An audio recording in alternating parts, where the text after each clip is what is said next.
Chapter 14. Holding It Together, Late 1860s. Burwass. Barco H. Short for Barry Wasson. To stay put, he was a Burwass and stayed all night keeping watch. A mother is always having to hold it together. But when she was a widow, living during the Civil War and the period thereafter, her job of holding it together would have been constantly demanding. Like the old hen and her chicks, Jenny made the sacrifices needed to keep them tended well. Only God knows what went on in between the person you were and the person you become. Every Christian living by faith is on an unseen path to an unknown tomorrow. Jenny had a very limited knowledge of things both academically and spiritually, but she acquired a wealth of wisdom from her life experiences. At the end of the war in April of 1865, Jenny was 31 years old, Mart was 11 years old, and Billy was 9 years old.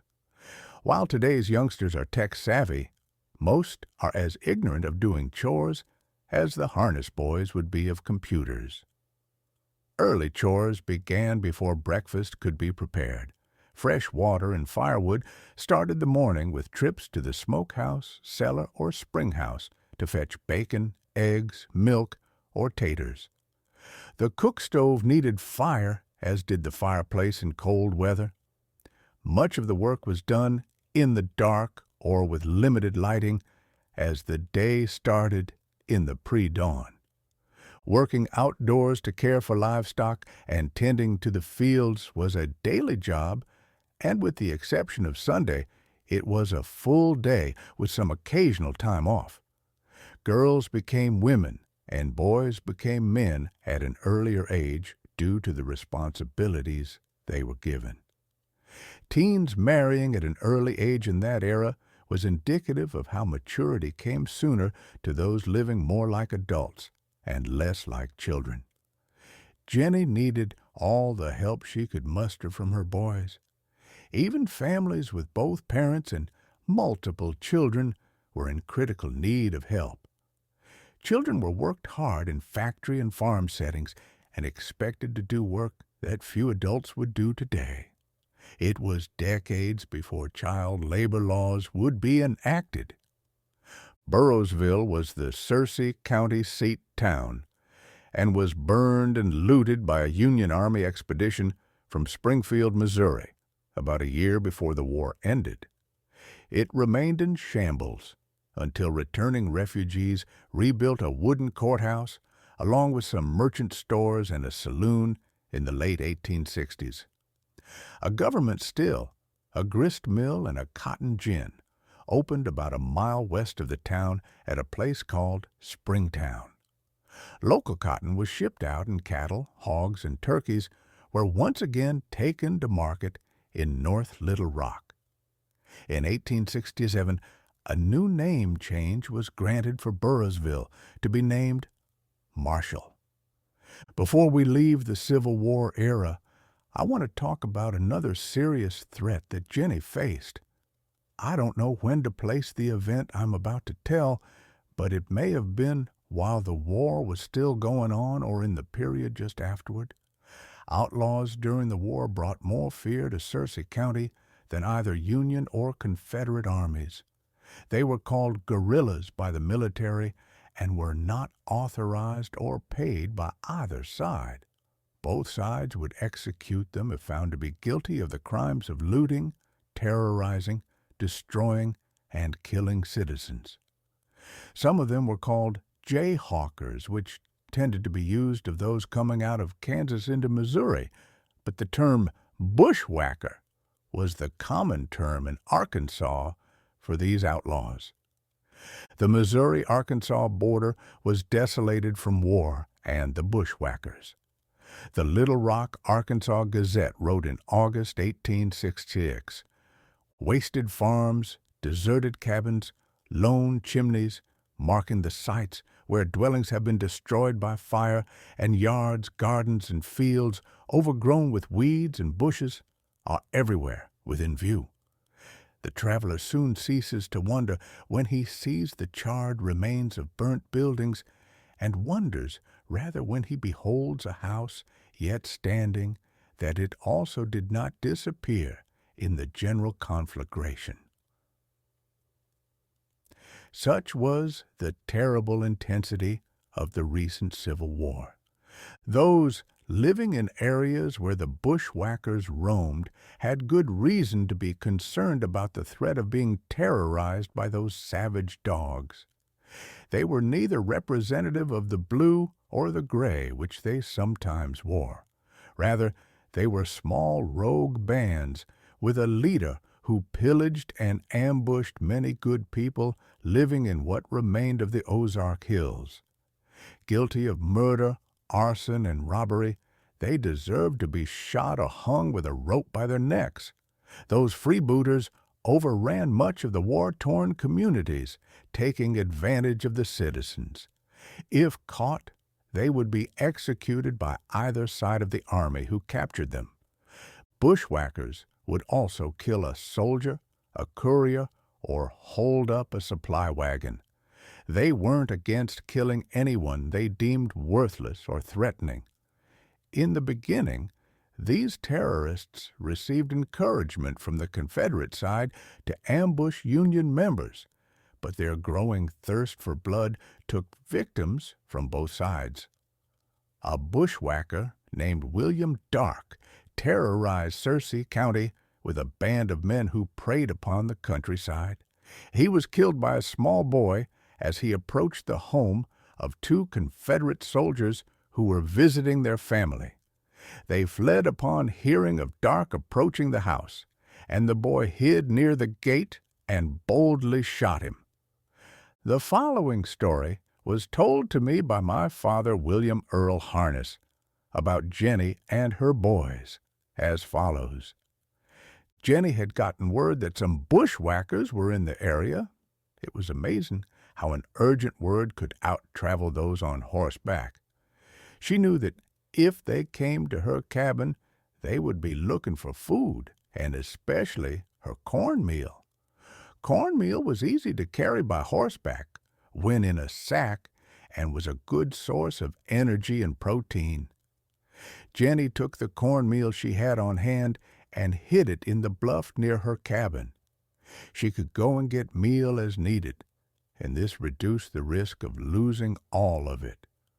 One version of the story I was told by an uncle was that Jenny had a plan for the boys to hide under a big black cast-iron kettle if the bushwhackers came.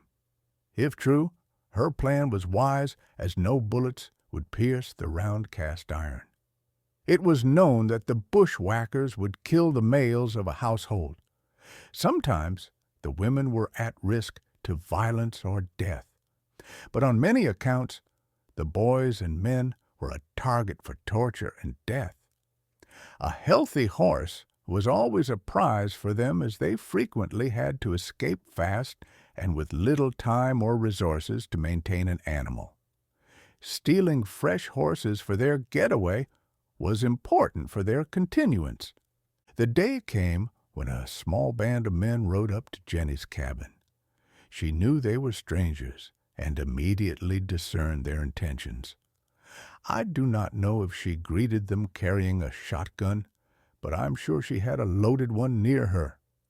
The men approached and surveyed the cabin and grounds, looking to see if there was any danger of being bushwhacked themselves. Sometimes there was an ambush by those who wanted them dead. While weary of a counter-response, they also were looking to see what they might loot from Mrs. Harness. Jenny had a mare that she had penned next to the cabin. The mare was her most important animal, as it was her tractor and transportation. At that time in Searcy County, horses far outnumbered mules per the census taken before the Civil War. The value of a mare during those times when there was very little gold money, the only trusted currency, is beyond us truly knowing today. Obviously, stealing a mare and some cornmeal would be an easy thing for a small band of bandits against one woman living by herself. Maybe burning the house would distract her enough to make stealing the mare easier. When Jenny perceived they intended to take her mare, she boldly sounded a warning shot with her mouth. While I had heard this story many times in my childhood, it was only as an adult that my father told me her exact words. With fire in her voice, she barked at them, "You sons of bitches shall not take me mare." I was rather shocked to learn the "so-be" phrase in her warning to them. Upon hearing the straightforward ultimatum she gave them, I've tried to analyze her intentions. Doing some research, I found that the phrase dates to Shakespeare in King Lear, 1605. It refers to a contemptible and thoroughly disagreeable person, a scoundrel. A historian named Rawson says that it was probably the most common American vulgarity from about the middle of the 18th century to the middle of the 20th. After giving this some thought, I concluded that Jenny, being a Christian woman, was within the grace limits of calling those scoundrels by those words. Even her Jesus had some very strong words to say to the Pharisees about their character, and the Apostle Paul called some evildoers dogs, which translates the same as a SOB. Now, name-calling can cause one of two things. It can provoke and heighten the emotion, causing a fight, or it can intimidate and make someone back down. Was the woman bluffing, or was she ready to fight? I'm sure they were trying to measure her in the situation and make a judgment about what she was intending to do. I'm confident that they could see the spirit of an old hen who was not kidding when she told them that they shall not take me mare. Apparently, the gang was looking for an easy capture, and now they were uncertain about the outcome. One of the men might have said to the others that it wasn't worth the trouble. Slowly, they moved off and down toward the creek. The hen and her chicks were safe. She had faced them down, but her God had delivered her from those wild dogs. Reflection. Jenny and the boys would have been much safer by moving into a town where the bushwhackers avoided being outnumbered, but she was determined to stay in her holler. The hardships of previous years combined with her tenacity must have prepared her for that test of fortitude. She had come near to the mouth of the lion, but its mouth had been shut. Was her God controlling the outcome? I think so. Deliver me, O Lord, from evil men. Preserve me from violent men who plan evil things in their hearts.